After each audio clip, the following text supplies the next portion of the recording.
So here we are at Antioch-on-the-Meandres in Aegean province of the Republic of Turkey.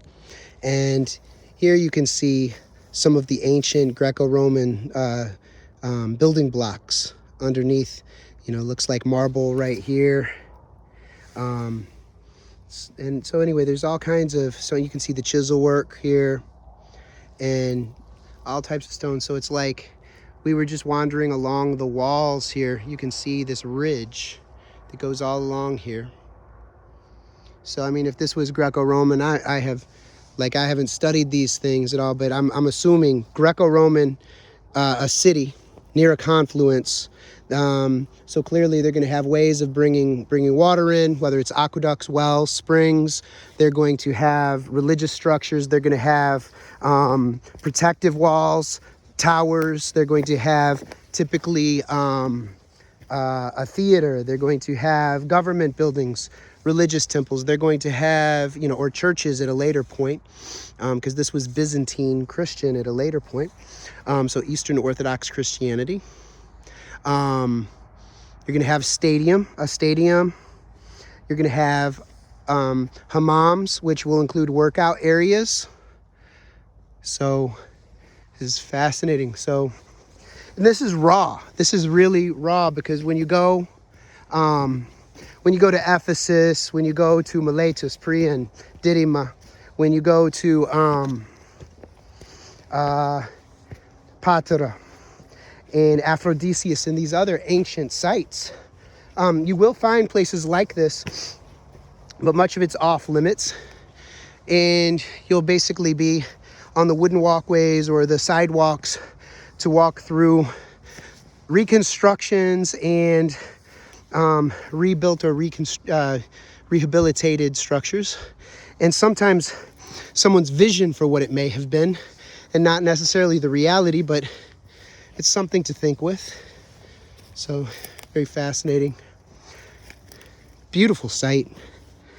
It'd be cool to come here in 10, 20 years and see it would take a tremendous amount of labor. I'm sure they would be using LiDAR to try to see what's underneath. It's a fascinating area. So we'll go ahead and bring it to a close, but I just wanted to kind of walk along the walls with you for a moment. You'll see all types of lichen of a variety of colors growing on the rocks, and a huge variety of rocks here. Evidence of small mammals, of boars, which are very common in Turkey.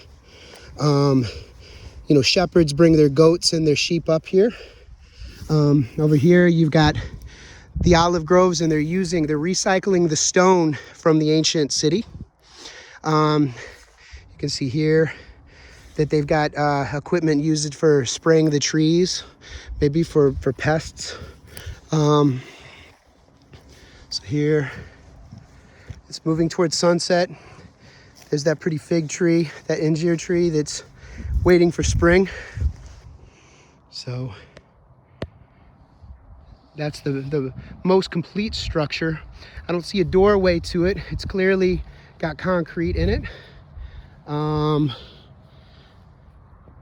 So maybe it was a later fortification, like a watchtower. Because I can see from this place, if you notice, you can see a tremendous distance all the way around.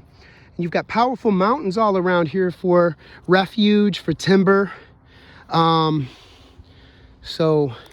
see, one of the things that I've noticed over the years with study for myself is that when you go someplace and it's made real, when you have a multi-sensory experience with a location, then when you have a multi-sensory experience, then it brings it to life. And this is something that I try to do with my students, give them multi-sensory experiences, that they can taste a place, they can hear the place, they can hear the musicality of the language, they can get a sense for, they can view the colors and the movements. So if you're obviously if you're teaching history or literature, you want to bring it to life for the young people, but this works for all of us. So Now I'm inspired to go and learn more about Antioch-on-the-Meandres and more about the historical events in this region. So I would be fascinated to know more, because you got to bring it to life. I mean, I experienced this when I was in Africa years ago, and I was interested in the Islamic golden ages and Persian poetry, obviously in translation because I don't know Farsi. But when I was studying in West Africa, and then I traveled around, and I went to Timbuktu, and I went to Dogon country and a variety of places. And then I met Berbers and shared, the Tuareg, and I had the tea ritual experience with the mint tea, with the green tea, and it brought it to life when you see, Tuareg riding the camels in the Sahel and on the edge of the Sahara. It brings it to life. It makes it real. And then study becomes something alive and beautiful and powerful. It's magnetic. And so, I highly encourage that if you've got children, take them places and give them a full sensory experience of the location, of the region. Give them a sense of the history, the plant life, the flora, the fauna. This is, like the rocks, the geology, and think about how people might have used things for food, for medicine. How did they get their water? What did they do with their waste? Get them thinking critically. We need critical thinkers. And spend time on land. This is what permaculturalists do. And many architects, they go and they spend time on the site, on the location, not just to envision something, but sometimes to sleep on the location, to feel it, to have an intuitive, interactive, direct experience with the location that they're going to build on or that they're going to study. So, something to consider.